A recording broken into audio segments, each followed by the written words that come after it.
E na obra também ela destaca algumas mulheres, ela fala de algumas mulheres, então ela fala de Maria, cita, né, alguns trechos do Evangelho, e ela cita também uma grande companheira do Centro Espírita Allan Kardec, de Campinas, que é a Dima Lourenço Marques.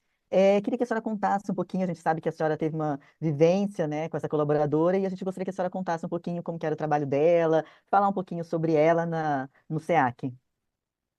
Bom, eu sempre a chamei de Dona Dima e continuo lembrando dela como a Dona Dima. Bom, eu tive uma longa convivência com ela porque ela, desde que chegou ao Kardec, e quando ela chegou, as crianças, os filhos dela, né, que eram especiais, eles eram novos ainda, deviam ter 6, 4 anos, ou a diferença de 2 anos entre um e o outro, eles eram pequenos ainda. Então, desde essa época, eu convivo com a Dona Dima.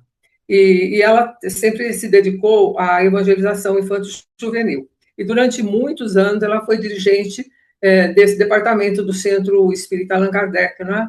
E eu, como a cooperadora da evangelização, convivi muito com ela.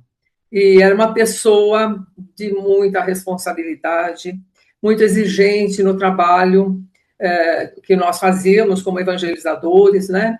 E a gente procurava obedecer, né, ou atender aquilo que ela nos solicitava, como planos de aula que a gente tinha que fazer e apresentar para ela, né, toda semana. Então, eu trabalhei mais de 20 anos na evangelização e sempre com ela.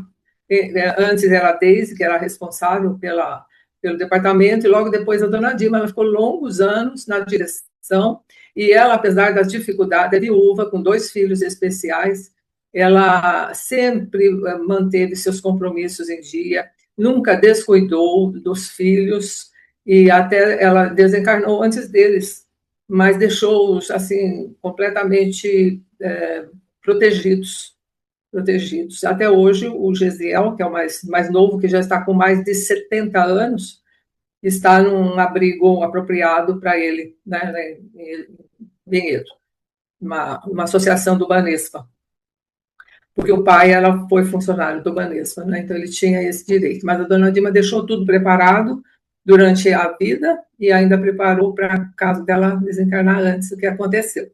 Então, era uma pessoa admirável, cumpridora dos seus deveres, que viajava com os filhos nas férias, apesar das deficiências deles, assim.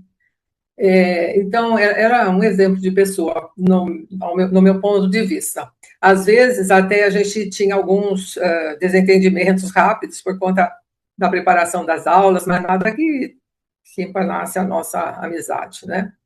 Então, eu lembro dela sempre com muito carinho e gratidão, né? Porque uma pessoa como ela, que exigia um trabalho bem feito, é uma educadora, né? É uma educadora.